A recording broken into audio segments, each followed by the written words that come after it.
Vengeance has been in more movies than Pets in Sunglasses.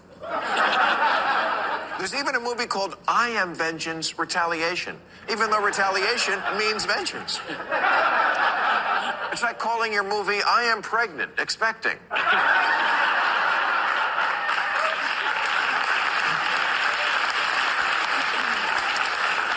Getting revenge on them that wronged you is what happens. It's all that happens in movies that are made for and loved by young men. It's the male version of getting your groove back, or Meryl Streep getting a big kitchen. Like every school shooter, our movie heroes are grievance collectors. And when it comes to action movies, there's one story. He was a nice guy, but they pushed him too far, and now it's on.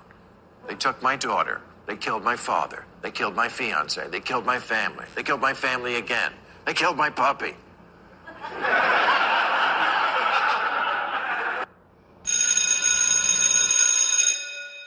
Good morning. It's Friday, Aristotle Friday, September the 9th, and this is The True Conservative. Welcome to all the butchers, bakers, and candlestick makers out there. I'm Ron, your host, and the only true conservative in the United States today. So today, after the Serenity Prayer and the patriotic song of the day, we will have My Take, Rules for Retrogrades, No Free Lunch, The Rape of the Mind, Bishop Barron, GOP Convention, Mrs. Lewis, Larry Elder, and Aristotle, Difficult Thought Made Easy. All that and more when I get back.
Thank you. And now there's No Free Lunch, 250 Economic Truths by David-Bahnsen.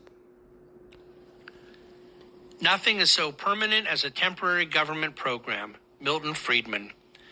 Our understanding of government spending will go a long way if we first understand this. Passing new spending bills in Congress has one level of difficulty. Getting rid of some spending program is almost an impossibility. The reason is entrenched in the reality of government programs themselves. Once a program is passed, there is someone, somewhere, living off the benefits of other people's money. Bureaucrats, lobbyists, other seedy characters, yes, but also constituents, voting constituents.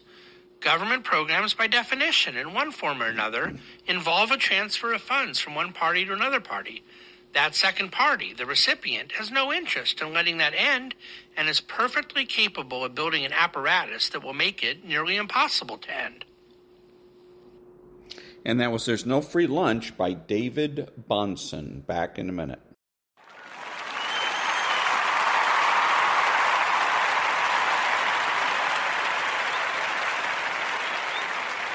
Thank you. And now, The Rape of the Mind. Regression. Although most people are more or less acquainted with the concept of regression, of setting the cultural clock back, they are surprised, nevertheless, to see staid men and women lose their acquired habits of civilization in times of catastrophe and panic. I once treated an engineer who had been the victim of an earthquake in a foreign country. After the earthquake, he behaved completely like a baby. All kinds of treatments were tried, but none were successful. And we were never able to change his childish behavior. He never found his way back to normal, adequate behavior. From that fateful day, he remained barricaded in his cave of escape. It was as if, with one blow, he had forgotten everything he had ever learned. He was no longer a grown man, a professional scientist. He was an infant. He babbled like an infant. He had to be fed like an infant. Another earthquake victim of whom I know, a professor of mathematics, was found in his garden after the quake was over, half naked and playing with his child's toys. He completely rejected any recognition of the real emergency situation in which he found himself and regressed to a period of infantile irresponsibility. Such regressive behavior as a form of defense is encountered everywhere in the animal kingdom. When the organism is in danger, it drops its complexity and retreats to a simpler form of existence. When circumstances of living become too dangerous, some easily exposed multicellular organisms turn into well-protected, simple monocellular beings. This regressive process, called encystication, may, for instance, take place when the organism is exposed to abnormal temperatures or abnormal dryness.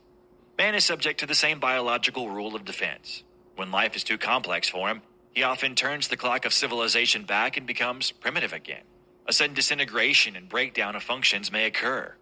This form of regressive behavior is common in children. When they are frightened, they often revert to baby talk or to bedwetting.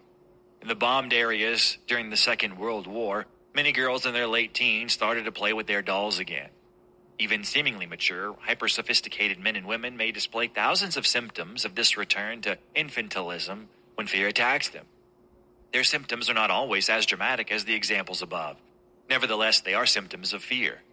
When grown people begin to stutter and lose their daily decorum, they take to carrying around special protective charms.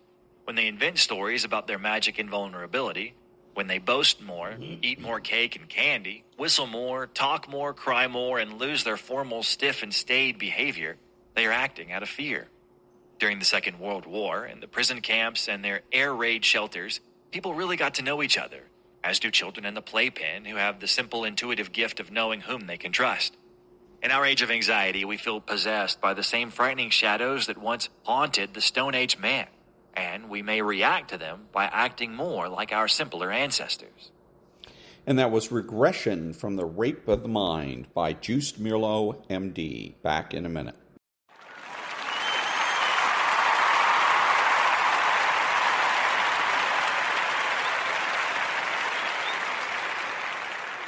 Thank you. And now, rules for retrogrades, 40 tactics to defeat the radical left. Rule 12. Radicals form coalitions, but retrogrades form fellowships.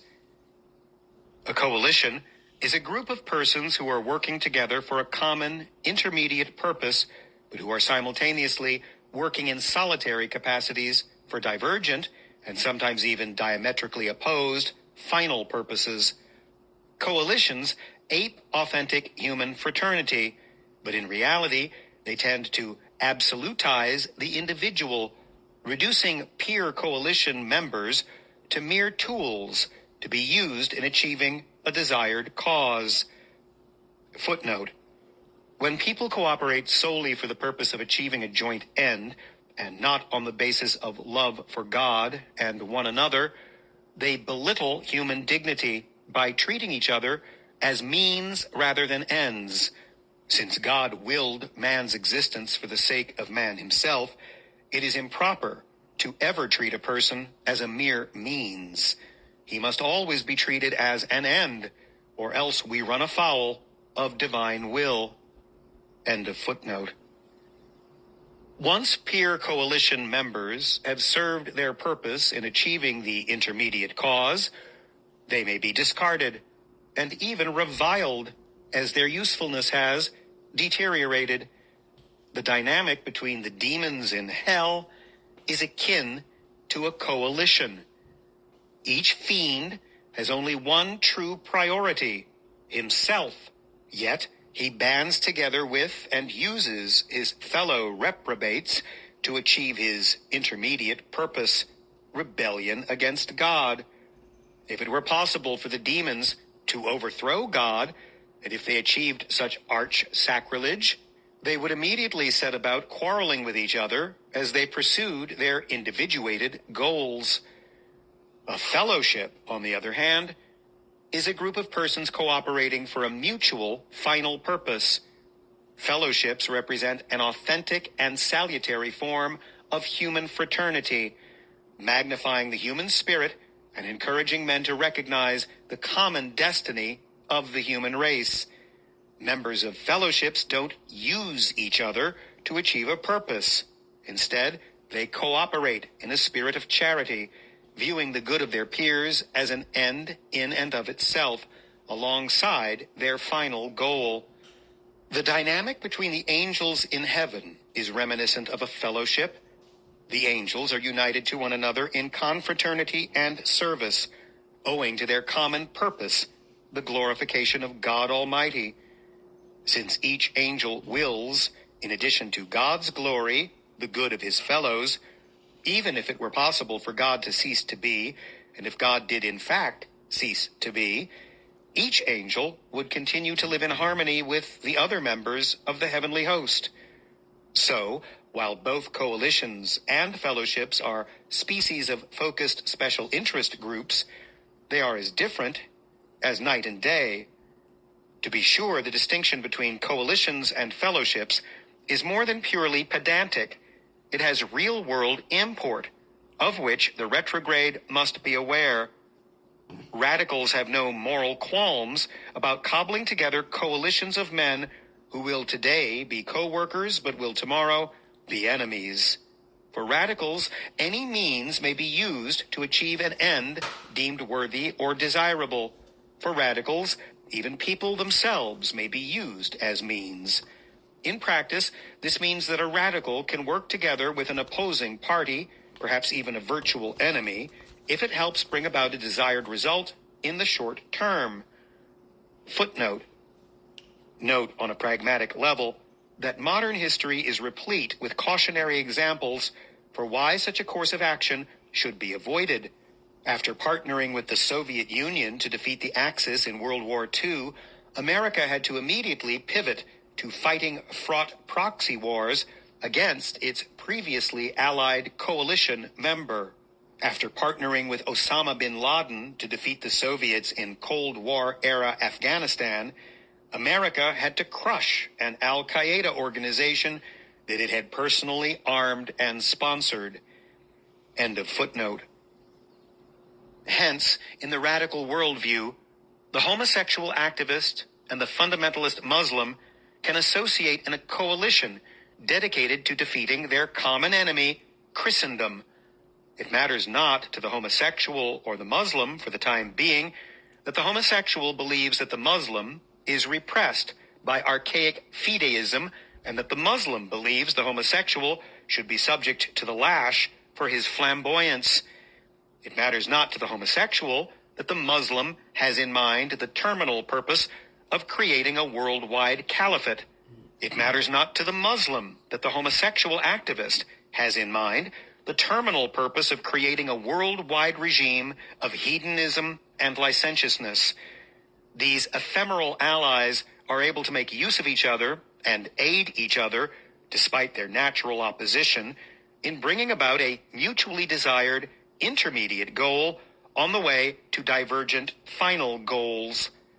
The radical camp is full of coalitions, anarchists and statists, feminists and Muslims, nation-states and illegal immigrants, trans rights activists and women's rights activists.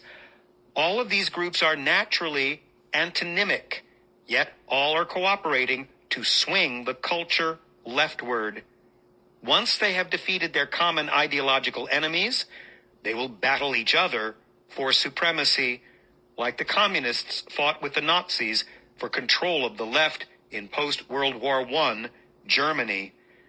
However, coalitions are anathema to the retrograde. The retrograde knows that he can do no evil so that good may come of it, that ends never justify means. The retrograde does not want to help, even accidentally, even far in the future, others achieve goals that are dissonant with his own ideology, which he considers sacrosanct. Instead, he wants to band together with like-minded men, so that in a true spirit of solidarity, they can intertwine their lives and honor in service of a common ideal, in service of those things which are transcendental, objective, and eternal, truth, goodness, and beauty. There's something treacherous and hateful to the man of goodwill to one day fight alongside a man that on the next day he will oppose. Further, as rooted as the retrograde is in Christianity, he knows that men are never to be viewed as means to an end, but only as ends in and of themselves. He therefore desires not to make use of other men, but to serve alongside them, sharing conviviality, mirth, sorrow, joy, and the full range of human affect en route to final communion. Beyond these abstractions, there is a simple and gritty fact that the retrograde should take time to digest. In the long run, coalitions don't work. While fellowships are by nature relational, coalitions are mechanical. Coalitions are prone to factiousness and infighting, since maintaining order and cohesion in a body made up of a motley assortment of ideological actors with deviating interests is an exercise in futility. True friendships are grounded in a pair's mutual love of truth and virtue. In a coalition setting, where most have disparate understandings of truth and misapprehensions of virtue, authentic friendship will be scarce and morale will suffer for it.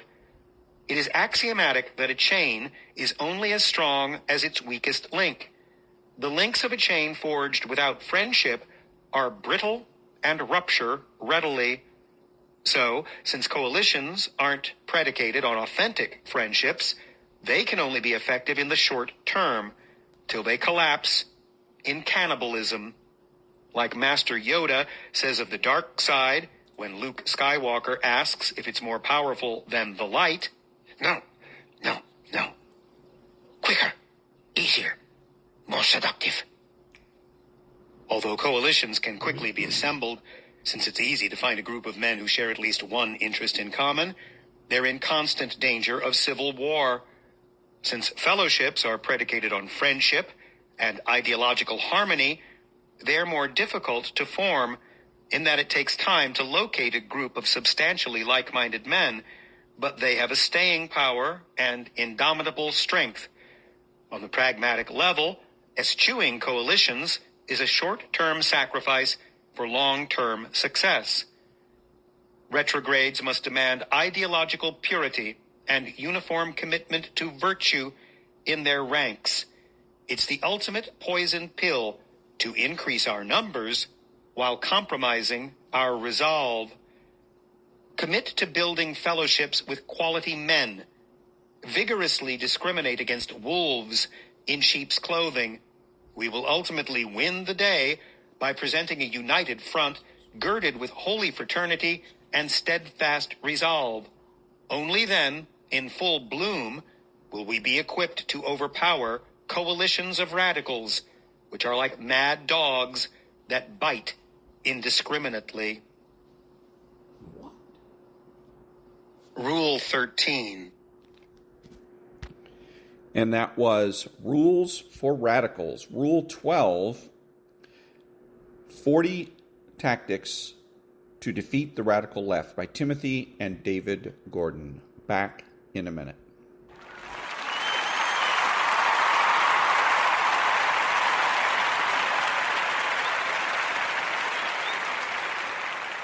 Thank you. And now, Bishop Robert Barron. Friendship, in the most authentic sense, is born of and is fed by and leads to virtue. So for Aristotle, you're really a friend only with someone who shares with you a commitment to virtue and in whom you recognize the very virtue that you want to embody in your own life. Aristotle talks about a friendship of pleasure. Now, what's that? Well, it's a friend from whom you derive good feelings. It's the person you like to hang out with. They got a good sense of humor. Now, there's nothing wrong with that, but it's friendship friendship in a very mitigated way. There's also, he says, the friendship of utility. He said, I have a barber who's very good, cuts my hair well, and we're friendly. I mean, we chit-chat, we talk. He's useful to me. I get a good haircut from him. It's a friendship of utility. The real friendship is what Aristotle calls this friendship of virtue. That means together we're in love with the life of virtue. We recognize the goodness of one another, and we desire not our own good, but the good of the friend.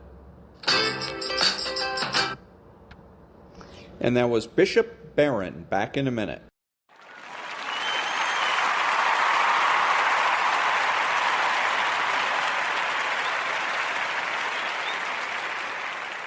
Thank you. And now a little bit from Ayn Rand's book, The Virtue of Selfishness.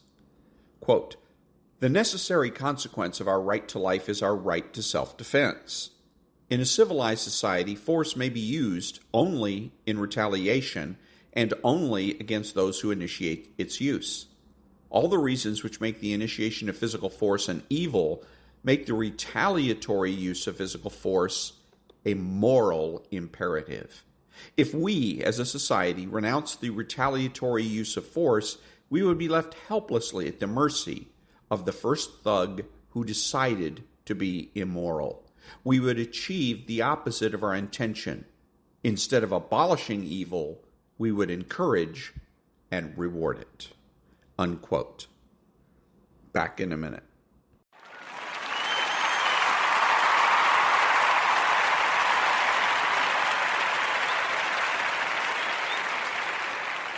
Thank you. And now, Stuart Varney's My Take. 10 days from now, President Biden comes to New York City. He ought to see the migrant mess that he has created, but he probably won't. Oh no, he's coming for a UN summit and to raise money from the city's mega wealthy. That's rich, isn't it? The uber-liberal billionaire class in their penthouses way above the squalid streets. They'll give money to a president who refuses to take responsibility for the border he opened. I wonder if he'll meet Mayor Adams. He's desperate. Adams went to a wealthy section of Manhattan and claimed the migrants were destroying New York City. Who does he blame? Trump. That is laughable. He called the governor of Texas a madman for busing the migrants here. That is ridiculous. And where is New York's Senator Schumer? He is the leader of the United States Senate, and we've heard nothing from him except the usual blame MAGA Republicans for not passing comprehensive immigration reform. This is a humanitarian crisis in your own backyard, and you've got nothing to say. Same with Hakeem Jeffries, another New Yorker who just happens to be the minority leader in the House. And there's Kirsten Gillibrand, New York's junior senator. Nothing. Biden, Adams, Schumer, Hakeem Jeffries, Gillibrand, they're all Democrats, and none of them will address the crisis honestly. The rest of the country looks on and sees gross hypocrisy. There's got to be some fallout for the Democrat Party from this. Second hour of Varney, we're just warming up. And that was Stuart Varney's My Take. Back in a minute.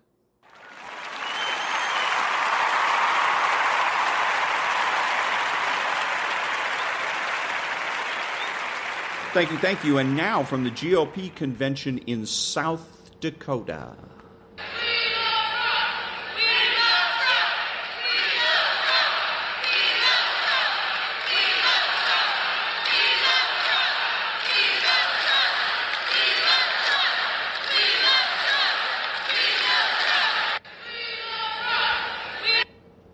And that was a crowd in the theater where Trump is going to be speaking to this evening for the GOP convention in South Dakota. Back in a minute.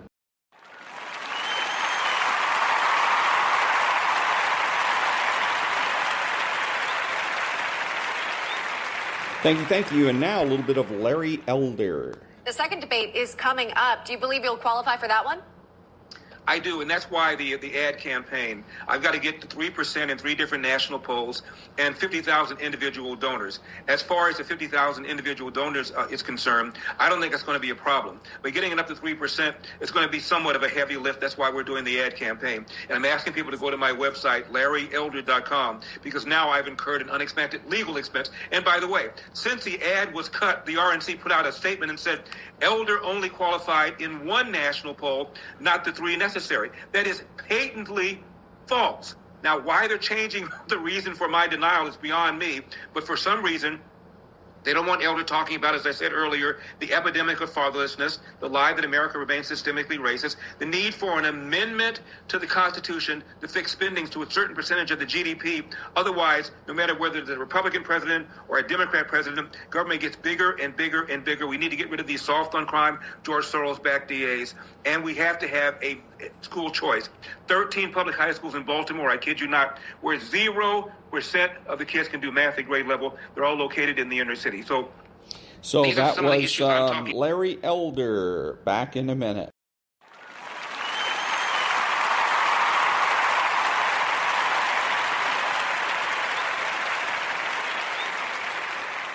Thank you. And now, Mrs. Lewis from Hyde Park, Chicago. You put 300 migrants right across the street from the Newport condominium, a condominium where a lot of retired teachers and doctors, nurses lived. We have worked hard to live here. We pay a lot of money. It's very expensive to live here. Yet we have immigrants across the street from us who are not paying one dime. The taxpayers of the city of Chicago are funding their lifestyle. They are living on Lakeshore Drive, which is prime property here in the city of Chicago, here in Hyde Park. The citizens of Chicago are funding these people. Yet in the city of Chicago, you have a serious homeless problem. There are between 68 to 70,000 homeless people in the city of Chicago. Many of them, most of them are black. 76% of these homeless people are black. What is the city doing for them? Nothing. What is the city doing for Americans, Chicagoans, legal citizens of this country, of this city? They're not doing anything to help us, to help them. It is the responsibility of the Johnson administration. It is the responsibility of the governor of Illinois and the city of Chicago. It's their responsibility to take care of Chicagoans, Americans, legal citizens, and they're not doing that. This city has serious problems that they're not addressing, and we don't like it. We want Mayor Johnson to move these people out of our communities. They're coming onto our property. This is not what the citizens, the residents of the Newport condominium paid for. I don't want to live around these kinds of people. Send them back to Mexico. Send them back to Venezuela. Send them back to wherever they came from and take care of Chicagoans. Mayor Johnson, Governor Pritzker, this is your responsibility. Yeah. These are our tax dollars that are taking care of these people. Well, Ms. Lewis, I feel your passion. I would add Joe Biden to that list because that policy starts with him. A really quick note for you. Vivek Ramaswamy, one of the Republican candidates for president, said that when he talked about his policy to control illegal immigration, that it was never better received than in the inner city African-American communities. And when he said that, the New York Times said, that's not true. African-Americans don't care about this issue. You certainly... Oh, yes, we do. Yes, we do care about this issue because this is compromising our lifestyle. Yes, we do care about this. And anyone who's saying that, they're mistaken. We don't want these people here. Send them back to Mexico. Send them back to Venezuela. They should go back to their countries and build up their countries as Black Americans and as Americans in general have done in this country. And I want to say to Black politicians, you are failing your people. We put you in there to represent us. But it is the responsibility of these politicians to take care of Chicagoans first, not illegal immigrants. Send them back home. So that was Mrs. Lewis, and let me see, I can't tell what show this is because there was an interviewer there in the middle of that. But to Mrs. Lewis, I would say I'm tired of listening to people complain, especially people that are part of the problem and not part of the solution. You notice that Mrs. Lewis doesn't say what party she's affiliated with. I'm guessing that she's a Democrat, that she voted Democrat her whole life, and that she has voted in the very politicians that she's now complaining about. She actually admits it, says, we put you in there in office to take care of us, to take care of Chicagoans. Well, here's a way that Mrs. Lewis can be part of the solution instead of a part of the problem, and that is by voting Republican. Back in a minute.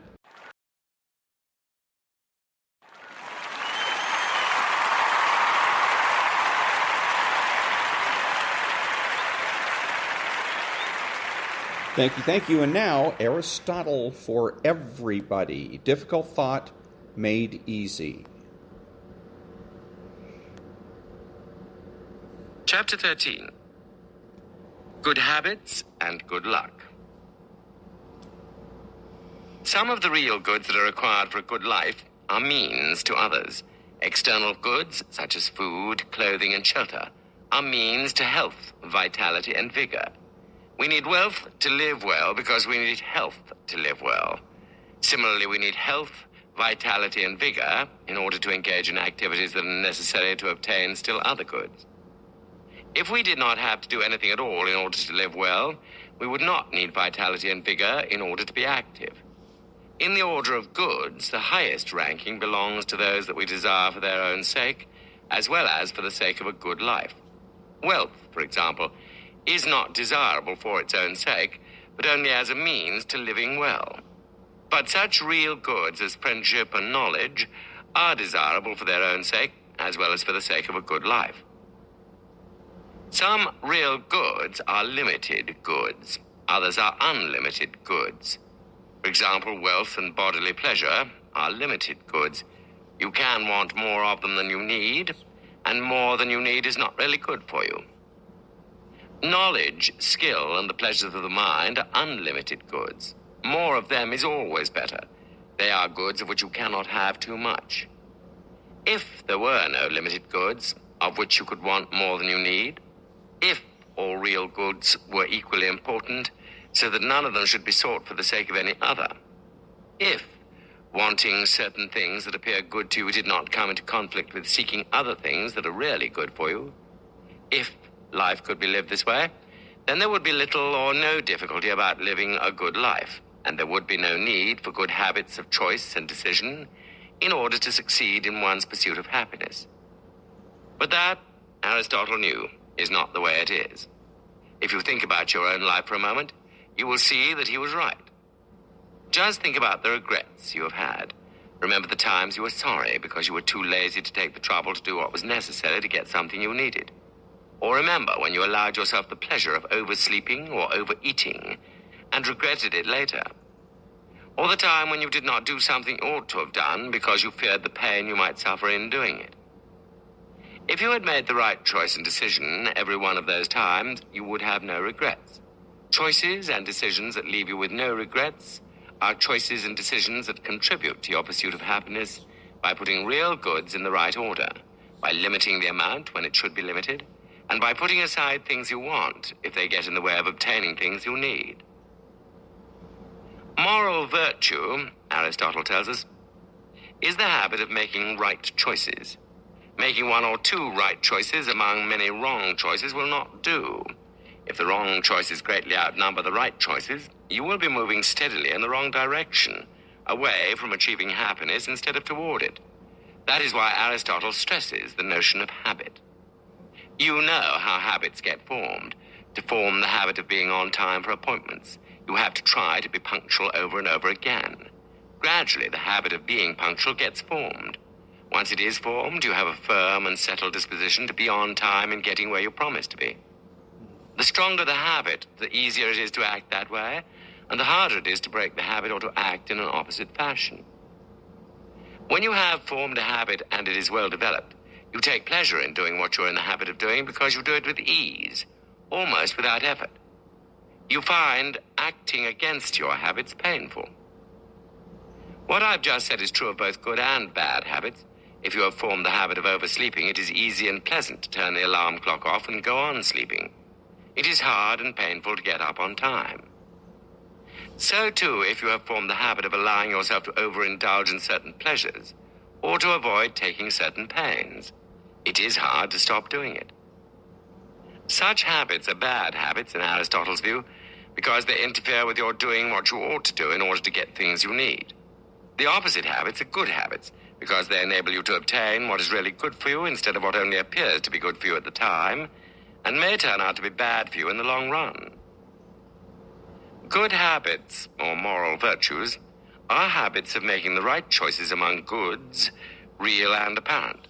Bad habits, which Aristotle calls vices, are habits of making the wrong choices. Every time you make a right choice and act on it, you are doing something that moves you towards your ultimate goal of living a good life. Every time you make a wrong choice and act on it, you are moving in the opposite direction. The virtuous person is one who makes the right choices regularly, time and time again, although not necessarily every single time. That is why Aristotle thinks that virtue plays such a special role in the pursuit of happiness. That is why he regards moral virtue as the principal means to happiness, and as the most important of all the things that are really good for us to have. Moral virtue is also an unlimited good. You cannot have too much of it. Habits of making right choices and decisions can never be too firmly formed. Aristotle calls one aspect of moral virtue temperance. It consists in habitually resisting the temptation to overindulge in pleasures of all sorts, or the temptation to seek more than is good for us of any limited good, such as wealth. One reason why bodily pleasures tempt us is that we can usually enjoy them right away.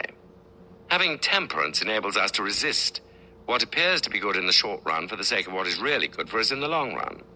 Having temperance also enables us to seek wealth in the right amount, only as a means to other goods, and not for its own sake, as if it were an end in itself and an unlimited good. Aristotle calls another aspect of moral virtue courage.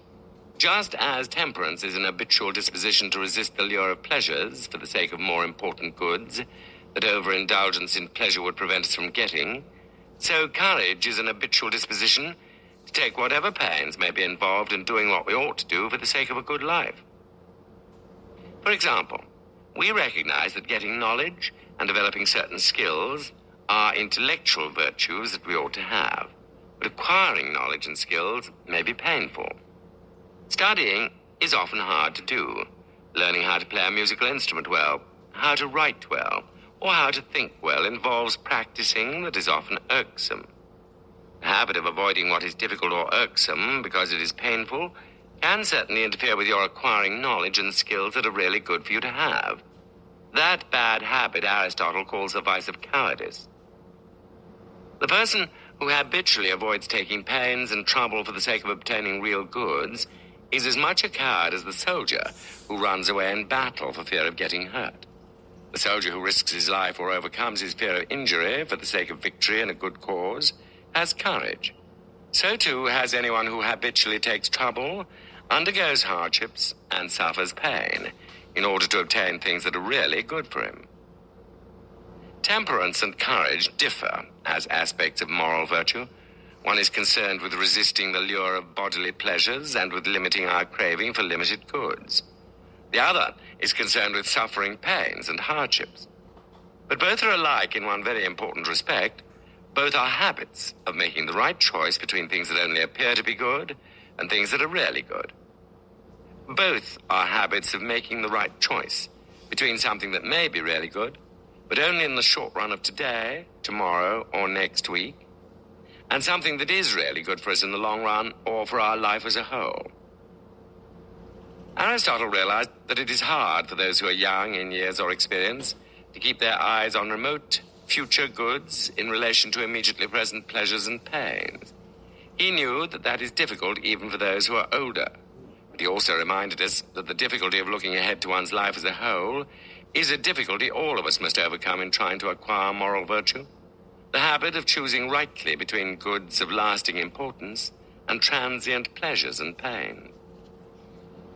His pointing this out calls our attention to the fact that trying to live well is not easy for any of us. That does not make the goal any less desirable to attain, nor does it relieve us of the obligation to make the effort. On the contrary, in Aristotle's view, the satisfaction that comes from having succeeded in living a good life, or in trying to live one, is worth all the trouble and effort it takes.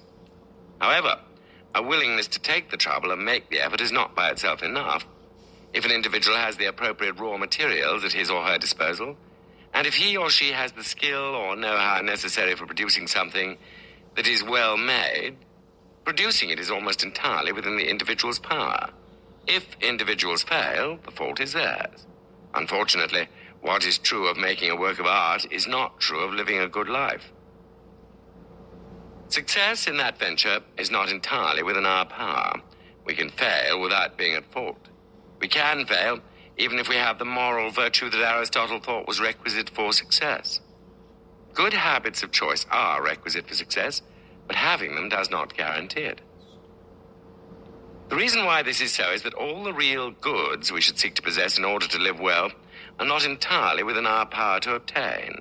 Some, such as good habits of mind and character, the intellectual and the moral virtues, are much more within our power to possess than others, such as wealth and health, or even freedom and friendship. Even acquiring knowledge and skill or forming good habits of choice may depend on having helpful parents and teachers, which is beyond our own control. We are not able to control the conditions under which we are born and brought up. We cannot make fortune smile upon us. Much that happens to us happens by chance rather than by choice on our part. Effort on our part does not assure us that we will come into possession of the external goods we need to live a good life. Nor does the care we take of our bodies assure us that we will retain our health and vigor. Poverty and disabling disease, and even the loss of freedom and of friends can be our lot in spite of the most virtuous conduct on our part. Moral virtue, however important it is for living a good life, is not enough because chance as well as choice plays a role in the pursuit of happiness. Good luck is as necessary as good habits. Some of the real goods we come to possess are largely the gift of fortune, though making a good use of them after we have them depends on our having good habits.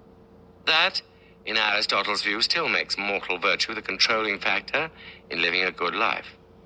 In addition, having good habits enables a person to bear up under misfortunes. If we cannot control what happens to us by chance, we can at least take advantage of the good things that fall into our lap as a result of good fortune. And we can try to make up for the things of which we are deprived by misfortune. Moral virtue helps us in both ways to deal with the twists and turns of fortune, good and bad. Aristotle sums all this up when he says that our success in living a good life depends on two things. One is having the moral virtue that enables us to make right choices from day to day. The other is being blessed by good luck or good fortune.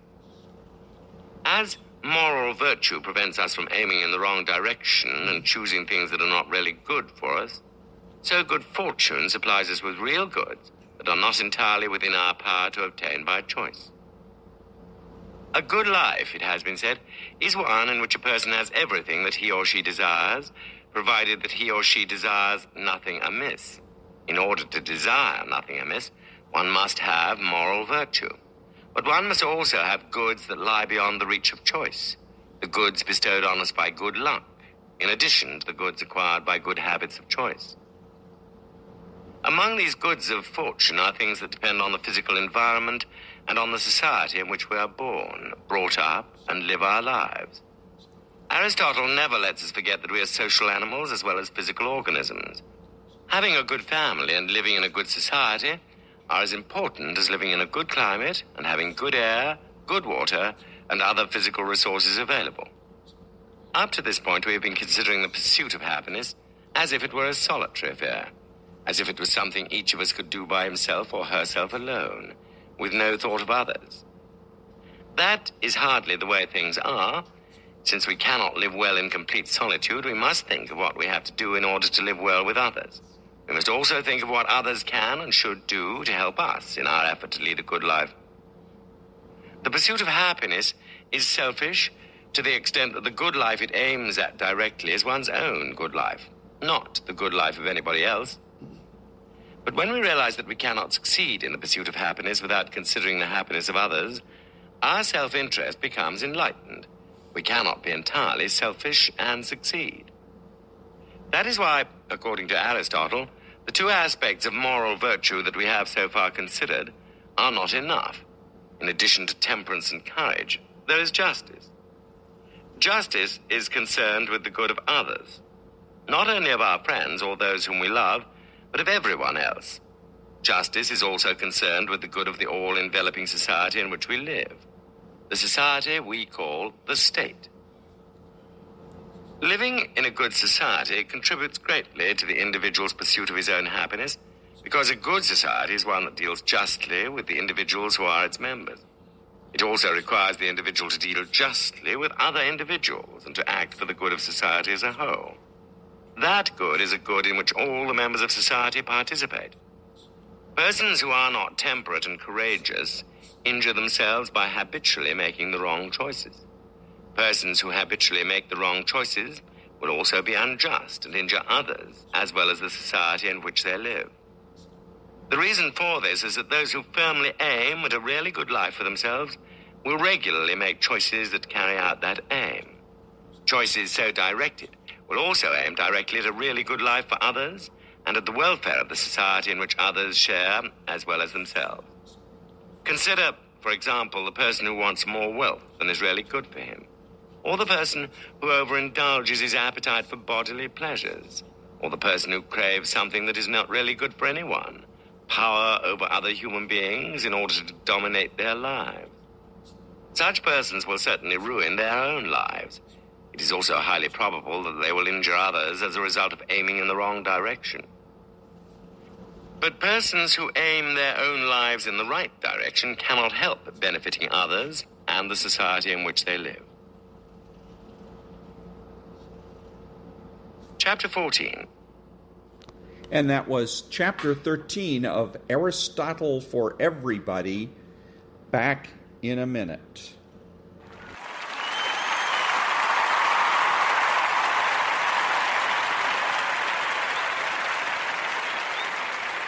Thank you, and this is Ron, your host, the only true conservative in the United States today, bidding adios to all the butchers, bakers, and candlestick makers out there, and saying to remember to always be honest, beautiful, smart, and to remember that the left has no authority, no power, and they can't win.